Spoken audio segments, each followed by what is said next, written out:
All right, now that we've thought through structure and kind of seeing in both narrative and epistles how the author was structuring those in order to bring out certain things and emphasize certain things, now we want to look at what was being taught. And particularly, we're thinking about theology.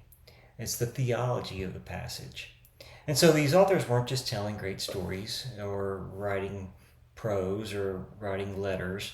They were teaching in and through their stories, and they were teaching through their letters, primarily about God, about humankind, and about ethics. Okay? So we want to think through these. In the next couple videos, we're going to talk about we look at examples really of these three areas. In this video, we're going to look at some examples about God and humankind, and in the next video, we're going to talk about ethics. And so, when we think about God, what we want to be looking for is what was the original author teaching the original audience about God in terms of his character, conduct, and concerns. Okay? And so, this first example in Genesis 21 that we started a couple videos ago, with Hagar and Ishmael being cast out into the wilderness with meager provisions and wondering if God would hear, and then God stepping in and hearing and then providing for the boy and his mom. The first thing that we can know about God, or we discern about God, is that God does hear. He's the God who hears, even when people aren't even calling out to him. Ishmael wasn't even calling out to God, and God heard the boy. And so we can discern even from this that even in people's cries, when they're not even directed toward God, God hears. Next, God meets people in their desperation. He doesn't always meet people exactly like he did in this situation, but God is a God who does and can, let's just say it this way, meet people in their desperation. And then, according to God's common grace, he is with even those who are not his covenant children. And so, the context of this is that Isaac was the child of promise, Ishmael wasn't. And so, even in that, where Ishmael and Hagar were not part of the promise of being part of the covenant people of God, in God's common grace, he is with even those who are not his covenant children. Okay, so even your unbelieving neighbor, and again, as we moving forward, even apply this in our day and age, but even your unbelieving neighbor, God can be very near to them. Not necessarily that they have a relationship with him, but he's near to those who call out to him. And so let's look at now the other example in Luke 7. So here in Luke 7, we, again, as I mentioned earlier, is that the central point of this passage is that Christ forgives. Also, that Christ humbles the proud in Simon, and he exalts the humble in this woman. Again, we see that as a principle that runs through the scriptures. Christ receives worship and love even from the outcasts and desperately broken. Okay, which is something not just to pass over here. In that, again, remember that here is Jesus on the outskirts. He's not in Jerusalem. He's not where the center of the religious activity was and the center of Judaism. He's on the outskirts here. And he's moving toward the outskirts, and he very much receives worship from those who are disregarded and discarded, and those who are desperately broken. Christ also, we see at the very end of this passage, that Christ gives peace. Okay? And then Christ knows our thoughts. We saw that in that. This isn't central necessarily to the passage, in that Simon was thinking to himself, if this man was a prophet, would know what sort of woman this is who's touching him, because she's a sinner. But then Jesus answers his thoughts. Now, again, this may lead toward a little bit more of what's central in the passage, is that Jesus is God.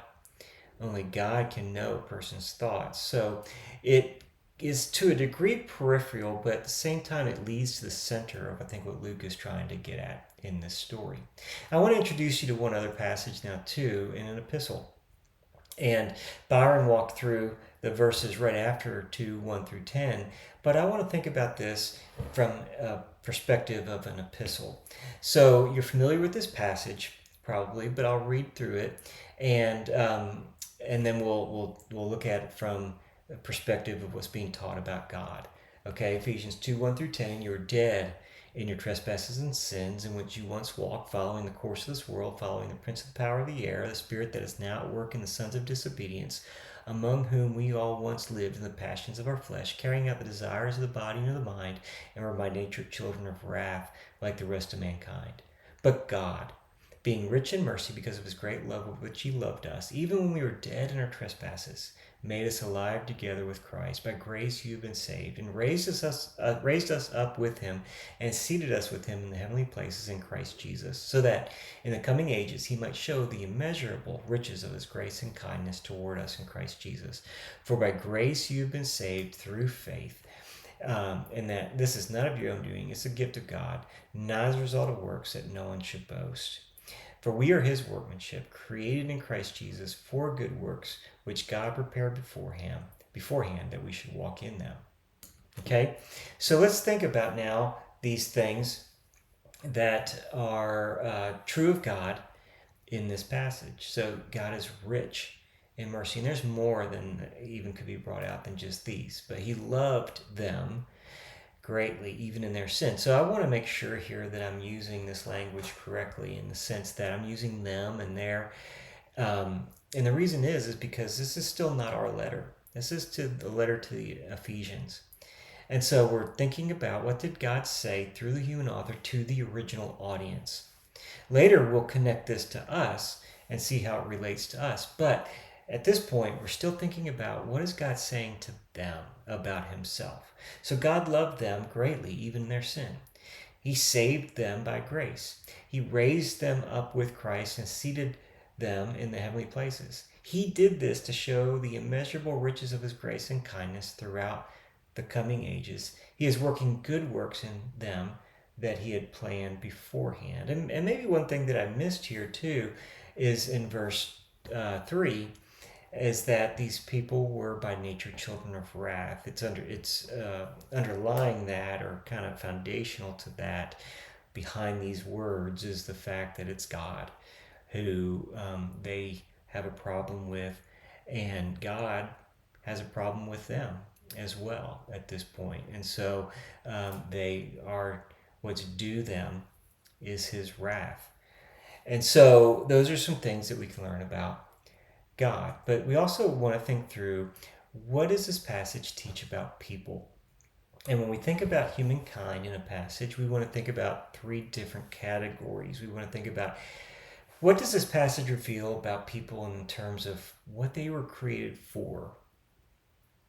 We also want to think through, what does this reveal about people as it relates to their brokenness or their fallenness? Okay, what does this reveal about humankind's rebellion against God, and about their brokenness both inside and outside in the world, and even in the cosmos? And then redeemed. Okay, what does this passage reveal about people and how they're redeemed, and what does redemption look like among these people? So let's look at Genesis 21 again, and we can see that people were created with dignity. Here again is not necessarily a child of promise, but one who still is created in the image of God, who God cares for and hears. Okay? Fallen. People are desperately dependent creatures who need God to provide, whether they know it or not. And so Hagar and Ishmael acutely knew of their desperation, because they ran out of water probably within days. But people are desperately dependent on God, needy for God to provide. In their desperation, people are prone to fear, like they did. And then even in their desperation, people still don't call out to God, like Ishmael didn't.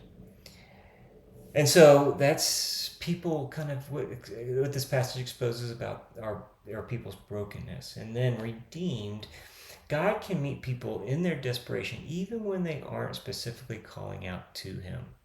Okay, we kind of talked about a little bit about that last and when we looked at God. But God can meet people even in their desperation, even when they aren't even aware they're calling out to him. He hears and can meet them. And then God turns even death into life and promise. I mean, that's who God is. God takes the worst of things, the most broken things, the most desperate things, and it's his business. It's who God is, that he turns death into life and promise. All right, now let's look at Luke 7.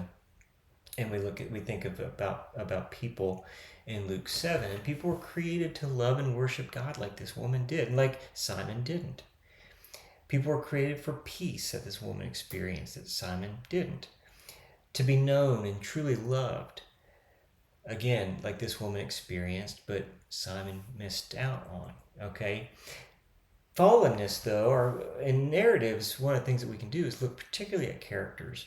And so in the different characters, we can see that Simon portrays brokenness the most in this story. So people miss God because of their self-righteousness, like Simon did. Self-righteous people see little need for forgiveness and therefore have little love for God. And then people are great sinners in need of great forgiveness. Well, that is the woman. Simon just didn't realize it. He too was, but he just didn't realize it. And then redeemed, again, we see in the woman redemption. Those who see their great need can be greatly forgiven. Forgiven people extravagantly love and worship God. And forgiven people experience peace. Okay? So this is what this story brings out in this teaching in terms of people created, fallen, and redeemed. And let's look at this last example in Ephesians 2, 1 through 10. So people were created, it says right there at the very in verse 10, for we are his workmanship created in Christ Jesus for good works. So we were created to walk in good works. But fallen, though, is primarily verses 1 through 3. We were dead in trespasses and sins, or people were dead in trespasses and sins that they walked in. They followed the course of the world, followed the spirit of Satan, lived in the passions of the flesh, carried out the desires of the body and the mind, were by nature children of wrath. Not very promising outlook. But redeemed, people were made alive, raised, and seated with Christ. Saved, they were saved by grace and being remade to walk in good works. Okay? So when we come to any passage, we want to think through, again, not only who God is and who God is being portrayed in this passage, but what is mankind? How is mankind or humankind, how are people being portrayed in this passage, both created, fallen, and redeemed? In the next video, we're going to talk about ethics.